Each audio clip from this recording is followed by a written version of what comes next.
4 اسباب میں نے عرض کیے تھے ایمان کی تقویت کے، جس میں چوتھا سبب ایمان کو ایمان کے تقاضے اور ایمان کو ایمان کی علامتوں کے ساتھ سیکھنا۔ سب سے بڑی علامت جو ایمان کی ہے وہ بنیادی علامت تقوی ہے،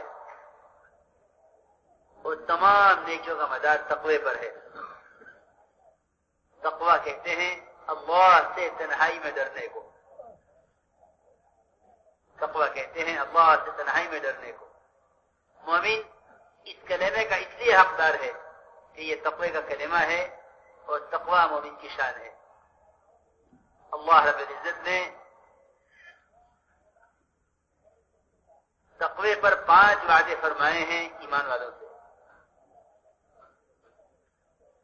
تقوی اختیار کرے گا ہم اس کو ہر تنگی سے نکالیں گے۔ دوسرا وعدہ ہے کہ تقوی اختیار کرے گا ہم اس کو ظاہر کے خلاف اور گمان کے خلاف، ظاہر کے خلاف اور گمان کے خلاف اپنی قدرت سے کامیاب کریں گے۔ تقوی اختیار کرے گا ہم اس کے کام میں آسانیاں پیدا کریں گے۔ جو تقوی اختیار کرے گا ہم اس کے گناہ معاف کریں گے۔ اور 5واں وعدہ یہ ہے کہ ہم متقی کے اجر کو بڑھا دیں گے۔ یہ 5 وعدے اللہ نے تقوی پر فرمائے ہیں۔ میں نے عرض کیا کہ ایمان کی علامت تقوی ہے۔ اگر کسی حرام کام کے کرنے میں اللہ کا خوف نہیں ہے تو پھر ایمان اس درجے پہنچ چکا ہے کہ اس کو کوئی نیکی بتانے اور اس کو کسی برائی پر تنبیہ کرنے کے قابل نہیں رہا۔ میرے عزیز دوستو بزرگوں، ایمان کو ایمان کی علامتوں سے بیان کرنا ہمارے اندر ایمان کے ذوق کا احساس پیدا کرے گا۔ اور یہ اللہ کا وعدہ ہے کہ جو ہم سے ایمان چاہے گا ہم اس سے ایمان دیں گے۔ اللہ کا وعدہ ہے من یرید العلم والایمان یؤتیہ اللہ، کہ جو اللہ سے علم اور ایمان چاہے گا اللہ اس کو دیں گے۔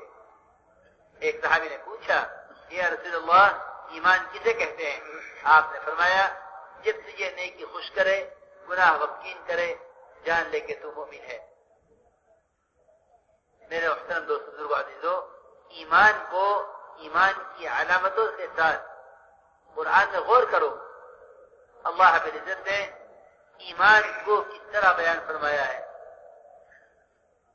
صرف اتنا کہنا کہ ایمان والے کامیاب ہو گئے، یہ کامیابی کا خیال ہے، یہ کامیابی کا دعویٰ ہے۔ اللہ رب العزت خود فرما رہے ہیں وہ ایمان والے یقیناً کامیاب ہو گئے الذین هم فی صلاتهم خاشعون۔ قرآن میں جہاں ایمان کا لفظ ہے وہاں ایمانی صفات اس کے ساتھ جوڑ کر فرمایا گیا ہے کہ ایمان والے وہ ہیں الذین هم فی صلاتهم خاشعون، ایمان والے وہ ہیں جو اللہ سے تنہائی میں ڈرنے والے ہیں۔ ایمان والے وہ ہیں کہ جو ہر لغو کام سے پھیرنے والے ہیں۔ ایمان والے وہ ہیں جو اپنے مال سے اللہ کا حق، اللہ کے بندوں کا حق پوری طرح ادا کرنے والے ہیں۔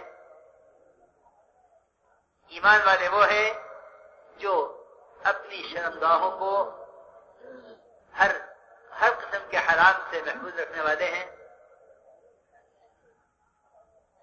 اس لیے میرے محترم دوستو بزرگو عزیزو، ایمان کو ایمان کی علامتوں کے ساتھ غور کرنا پڑے گا تو ایمان کا علم، ایمان کی حقیقت حاصل ہوگی، ورنہ ایمان ایک خیال میں رہ جائے۔ تو میرے محترم دوست بزرگوں বলেন যে ঈমানকে শক্তিশালী করার 3টা উপায় বলা হলো, 3টা আসবাব বলা হলো। চতুর্থ জিনিস যেটা ঈমানকে শক্তিশালী করার সেটা হলো ঈমানকে ঈমানের আলামতের দ্বারা ঈমানকে যাচাই করা, ঈমানের পরিচয় লওয়া যে আমার ইমান কি পর্যায়ে আছে, কোন স্তরে আছে। যখন আমি ইমানের আলামতের মধ্যে আমি চিন্তা করব এবং ফিকির করব, তো আমি বুঝতে পারবো যে আমার ইমান কোন পর্যায়ে আছে। ইমানের দুর্বলতা যখন আমার সামনে এসে যাবে, তো আমি ইমানের জন্য মেহনত করব, ইমান আল্লাহ তাআলার কাছে চাইব। যে আল্লাহ তাআলার কাছে ইমান চায়, আল্লাহ তাআলা তাকে ইমান দান করেন।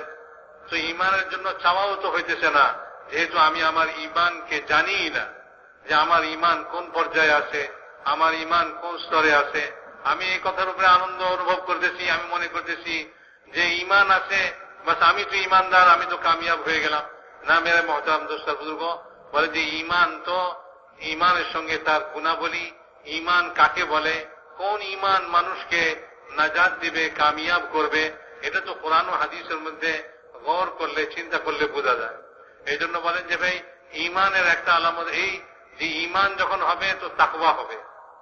তাকওয়া বলে যে নির্জনে আল্লাহকে ভয় করা, নির্জনে কেউ আল্লাহকে ভয় করে আল্লাহ তাআলার নিষেধ কাজ থেকে বিরত থাকে, তো এটা হলো তাকওয়া।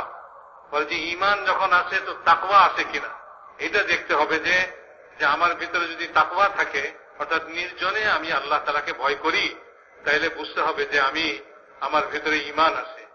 এই জন্য মেরে মহতারাম দোস্ত, এই তাকওয়ার কলেমা বলা হয়েছে, ইমানকে তাকওয়ার কলেমা বলা হয়েছে। আর বলা হয়েছে যে ইমান, ইমানের বেশি হকদার ইমানদারই হকদার, তারাই এই কলমার বেশি হকদার। তো কাজেই ইমানকে যখন লা ইলাহা ইল্লাল্লাহ এই কলমাকে তাকওয়ার কলমা বলা হয়েছে, তো এখন দেখতে হবে যে আমি যে নিজেকে ইমানদার মনে করতেছি, আমার ভিতরে তাকওয়া আছে কিনা। তাকওয়া বড় শক্তিশালী জিনিস। ইমান যখন তাকওয়ার সঙ্গে হয়, ইমানের দ্বারা যখন তাকওয়া ভিতরে পয়দা হয়, তো মেরে মহতারাম দোস্ত বুজুর্গ, আল্লাহ পাকের ওয়াদা এইরকম ইমানের উপরে, যে ইমানের সঙ্গে তাকওয়া আছে। তো ওয়াদাটা কি বলে, যে 5টা পুরস্কার আল্লাহ তাআলা 5টা ওয়াদা করছেন। এক হলো যে আল্লাহ তাআলা এই তাকওয়াওয়ালাকে যে কোনো সংকীর্ণতা থেকে আল্লাহ তাআলা তাকে বাহির করে, যে কোনো বিপদ আপদ মুসিবত, যে কোনো ঘেরাও থেকে আল্লাহ তাআলা তাকে উদ্ধার করবেন, যে কোনো সংকীর্ণতা থেকে আল্লাহ তাআলা তাকে বাহির করে নিয়ে আসবেন। আমির মহতারাম দোস্ত বুজুর্গ, আল্লাহ তাআলার ওয়াদা হলো যে আল্লাহ তাআলা তার ধারণার বাইরে, গুমানের বাইরে আল্লাহ তাআলা তার কাজকে আল্লাহ তাআলা সমাধা করে দিবেন। বাহ্যিক অবস্থার বিপরীতে আল্লাহ তাআলা তার কাজকে সমাধা করবেন, বাহ্যিক কোনো আসবাব ছাড়াই, এবং তার ধারণার বাইরে আল্লাহ তাআলা তার কাজকে সমাধা করবেন। তৃতীয় হলো আল্লাহ তাআলা তার কাজের মধ্যে তার কাজকে সহজ করে দিবেন। চতুর্থ হলো আল্লাহ পাক তার গুনাহকে মাফ করে দিবেন। এবং এই তাকওয়াওয়ালার পঞ্চম পুরস্কার হলো আল্লাহ পাক তার আজর ও সওয়াবকে বাড়াইয়ে দিবেন, তার সব আমলের আজর ও সওয়াবকে আল্লাহ তাআলা বাড়াইয়ে দিবেন যখন তাকওয়া হবে, ঈমান তাকওয়ার উপরে আসবে। তো এই জন্য মেরে মহতারাম দোস্তা বুজুর্গ, বলে যে ঈমানকে তার আলামতের দ্বারা চিনতে হবে, যে এই ঈমান এর ভিতরে এই পরিমাণ তাকওয়া যে প্রত্যেক হারাম কাজ থেকে তাকে রুখতেছে, খারাপ কাজ থেকে তাকে, নিষেধ কাজ থেকে তাকে রুখতেছে। হুজুর আকরাম সাল্লাল্লাহু আলাইহি ওয়াসাল্লামকে সাহাবী জিজ্ঞাসা করলেন ঈমান সম্পর্কে, তো হুজুর বললেন যে তোমার যদি ভালো কাজ তোমাকে খুশি করে, নেক কাজ তোমাকে খুশি করে, আর বদ কাজ, গুনাহের কাজ তোমাকে চিন্তিত করে, তোমাকে দুঃখিত করে, তাইলে মনে করো, তো তাইলে জেনে রাখো তুমি মোমেন। তো একজন মোমেন সে ইমানদার কিভাবে বুঝবে যে আমার ভিতরে ইমান?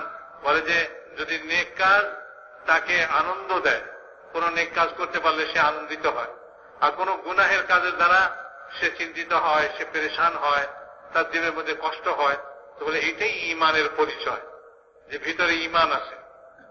মেরে মহতারাম দোস্তা বুজুর্গ, উনি বলেন যে কোরআন ও হাদিসের মধ্যে ইমানের সঙ্গে খালি ইমান হইলেই যথেষ্ট হয়ে যাবে না, মানে ইমানের সঙ্গে যে সমস্ত গুণাবলী, সিফাতগুলি কোরআন ও হাদিসের মধ্যে আসছে সেগুলির মধ্যে গৌর করতে হবে। যেমন নাকি আল্লাহ তাআলা ইমানের সঙ্গে বলতেছেন, বলে ওই ইমানদার কামিয়াব যে ইমানদার তার নামাজের মধ্যে খুশু করনেওয়ালা, এবং যে কিনা বেহুদা কাজ, বেকার কাজ থেকে বেঁচে থাকে, এবং যে আল্লাহ তাআলার দেওয়া মালের মধ্যে আল্লাহ তাআলার হুকুমকে পুরা করে, হককে আদায় করে, এবং যে ওই ইমানদার কামিয়াব যে তার লজ্জাস্থানকে আল্লাহ তাআলার হুকুম থেকে, আল্লাহ তাআলার নিষেধ কাজ থেকে বাঁচায় রাখে, হারাম কাজ থেকে বাঁচায় রাখে।